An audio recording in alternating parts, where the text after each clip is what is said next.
बिस्मिल्लाहिर्रहमानिर्रहीम। अस्सलाम वालेकुम बच्चों, उम्मीद है आप सब खैरियत से होंगे। आज हम अपना 5वां लेक्चर स्टार्ट करते हैं जिसका नाम है परिस्तान की शहज़ादी। इसमें हम जिन उन्वानात को मुकम्मल करेंगे वो हैं हमारे पास मुसन्निफ़ का तारुफ़, सबक का खुलासा, सवालात के जवाबात, मश्की सवालात, ज़ुमैनी अल्फाज और तशबीह। सबसे पहले हम देखते हैं कि परिस्तान की शहज़ादी के मुसन्निफ़ का नाम क्या है। परिस्तान की शहज़ादी के मुसन्निफ़ का नाम है अशरफ सबूही। उनकी तारीख़ी पैदाइश 1905 और उनकी तारीख़ी वफ़ात 1990 है। अशरफ सबूही का असल नाम सैयद वली अशरफ और कलमी नाम अशरफ सबूही था। आप दिल्ली में पैदा हुए। इब्तदाई तालीम घर पर हुई। 1922 में Anglo Arabic high school Delhi से मैट्रिक का इम्तिहान पास किया। महरूफ अदीब शाहिद अहमद देलवी उनके हमजमात थे। अशरफ सबूही महकमा डाक उतार में मुलाजिम रहे। बाद में ऑल इंडिया रेडियो से वाबस्ता हो गए। क़याम पाकिस्तान के बाद लाहौर आ गए। 1965 में मुलाजमत से सबकदोश हो गए और हमदर्द दवाखाना के शोबाए मतबूआत से वाबस्तगी इख्तियार कर ली। उनका लिखने का तरीका कैसा था? अशरफ सबूही एक साहिब तर्स अदीब थे। उर्दू ज़बान खुसूसन दिल्ली की मुख्तलिफ तबकों की बोल चाल और वहाँ के रोज़मर्रा और मुहावरे पर पूरी गिरफ्त करते थे। उन्होंने बच्चों के लिए कहानियों की दर्जन भर किताबें भी लिखीं जो बहुत मकबूल हुईं। उनकी अहम उनकी तसनीफ़ में दिल्ली की चंद अजीब हस्तियाँ, गुबार कारवान, झरोखे, सलमा और बिन बासी देवी शामिल हैं। अशरफ सबूही ने चंद अंग्रेज़ी किताबों का उर्दू तर्जुमा भी किया। ये तो था अशरफ सबूही का तारुफ। इसमें मेन जो नुकात हैं, अहम नुकात हैं, उनको याद रखिएगा, ठीक है। अब हम चलते हैं परिस्तान की शहज़ादी के खुलासे की तरफ। आपने इस खुलासे को आपने सबक के मुकम्मल तौर पर पढ़ाई करनी है। आपको दिलचस्प मालूम होगी जिसमें इसमें आपको मैं इसका खुलासा बयान करके इसकी कहानी बता रही हूँ। सैयदानी बी का एक वक्त में बड़ा चर्चा था। किले की बड़ी बड़ी मुग़लानियाँ उनके हुनर की मोतरफ़ थीं। अक्सर बेगमात उन्हीं से कपड़े सिलवाती थीं, जिसकी वजह से सैयदानी भी बेहद मसरूफ़ रहती थीं। ये नहायत शरीफ घर की बेटी थीं। मरहट्टा गर्दी में उनका ख़ानदान तबाह हो गया और ये बेवा हो गई। बुढ़ापे में कोई पूछने वाला ना था तो मुग़लानी दर्जन का पेशा इख्तियार कर लिया। पड़ोस में एक मीर साहब ने खुदा तरसी की और अपने घर रख लिया। चंद ही रोज़ में सैयदानी भी उनके ख़ानदान से घुल मिल गई। सैयदानी भी उनके बच्चों को कुरान पढ़ाती, खाना पकाने और सिलाई कढ़ाई की तरकीबें बताती।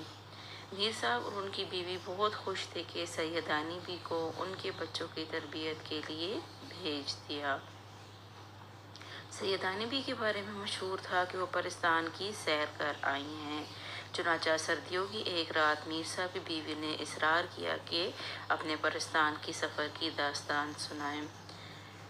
तो जब सैयदानी भी अपनी दास्तान सुनाने लगी तो उन्होंने कहा, सैयदानी भी ने कहा, पहले तो मुझे धोखे से परिस्तान ले गए, मगर उसके बाद जब भी गई हंसी खुशी गई और वापस आई। एक दिन मैं किले से वापस आई, अभी खाना बन ही रहा था कि बाहर से किसी ने आवाज़ दी कि सैयदानी भी बादशाह ने बुलवाया है, जैसे बैठी चली आओ। मुझसे इनकार ना हो सका। मैं उठ खड़ी हुई और बाहर पालकी में जा बैठी। कुछ ही देर में पालकी हवा से बातें करने लगी। जब मुझे वो बाज़ारों का शोर सुनाई न दिया तो डर के मारे पर्दा हटाकर बाहर देखा तो जंगल साए साए कर रहा था।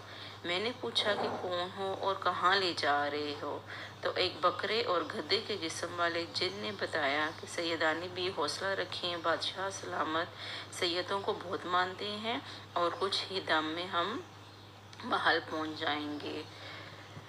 चुनांचे थोड़ी ही देर बाद मुझे मालात दिखाई दिए بیگم کیا دیکھتی ہوں کہ وہاں روشنی ہی روشنی ہے، پریاں ادھر ادھر اڑ پھر رہی ہیں۔ ایک پری میرے پاس آئی اور مجھے بادشاہ اور بادشاہ بیگم کے پاس لے گئی۔ دونوں یاقوت کے ایک تخت پر بیٹھے تھے، ان کے پہلو میں ایک 14-15 برس کی لڑکی بیٹھی تھی۔ میں گھبرا گئی کہ کہیں یہ صورتیں سب نقلی نہ ہوں۔ بادشاہ نے اعتماد دلایا کہ ہم سیدوں کی بہت عزت کرتے ہیں، یہ سب اصلی چہرے ہیں۔ ہاں، البتہ آپ کو یہاں لانے والا جن تھا۔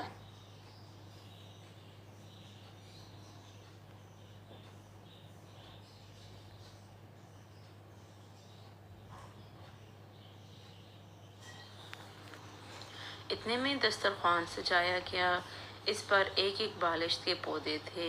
بیگم ان کو منہ میں رکھو تو جس پھل یا کھانے کا خیال کرو اسی کا ذائقہ منہ میں آتا، اور جب ایک پھل توڑتے ہیں وہاں دوسرا پھل اسی وقت آ جاتا ہے۔ اس سب بے فارغ ہوئے تو بادشاہ بیگم نے بتایا کہ ان کی بیٹی کی شادی ہے، ہم نے آپ کو بیٹی کا جہیز ٹانکنے کے لیے بلوایا ہے۔ چنانچہ بڑے بڑے تھان لائے گئے اور بادشاہ بیگم نے مجھے کہا کہ لو سیدانی بھی اپنے ہنر کا مظاہرہ کرو۔ میں نے کہا کہ صبح تو ہونے دے۔ بادشاہ بیگم مسکرا کر بولی، یہاں صبح و شام کا کوئی تصور نہیں، آپ بسم اللہ کریں۔ میں نے سوچا دیر کیوں کرنی، جلدی سے کام سے فارغ ہو کر گھر جاؤں، ان کا کیا بھروسہ کہ ذرا سی بات پر بگڑ جائیں اور جلا کر راکھ کر دیں۔ چنانچہ میں نے کام کا آغاز کیا اور پہلے ہی جوڑے میں واہ واہ ہو گئی۔ جیسے مجھے پر لگ گئے۔ میرے ارد گرد بہت سی پریاں ناچ گانے میں مصروف تھیں، مگر میں کام میں لگی رہی تاکہ جلد سے جلد گھر جاؤں۔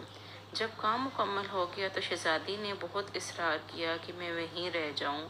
بادشاہ بیگم بھی بولی کہ شادی میں شرکت کر کے جانا، مگر میں نہ مانی اور واپس آنے لگی۔ بادشاہ نے بہت انعام و اکرام سے نوازا اور میں پالکی میں سوار ہو گئی۔ بادشاہ کے دیے ہوئے انعامات دیکھے تو وہ سب پتھر تھے۔ میں غصے سے تلملا گئی کہ میرے برسوں کی محنت کا صلہ یہ کنکر کی صورت میں دیا گیا، مگر مطمئن تھی کہ جان بچ گئی۔ اور جب میں گھر پہنچنے والی ہوں تو آ کر چراغ کی روشنی میں دیکھا کہ جن کو میں کنکر پتھر سمجھ رہی تھی وہ تو جواہرات تھے۔ سر پیٹ لیا، مگر اب کیا کیا جا سکتا تھا۔ ملازمہ نماز سے فارغ ہو کر دعا مانگ رہی تھی اور کھانا جیسے چولہے پر پکنے کے لیے رکھا تھا اسی طرح پک رہا تھا۔ ملازمہ کہنے لگی کہ کیا ہوا، ابھی گئی نہیں؟ میں نے تھکے لہجے میں کہا، ہاں جواب نہیں، راستے سے ہی واپس آ گئی، اب کل جاؤں گی۔ یہ تو تھا ہمارے سبق کا خلاصہ۔ اب ہم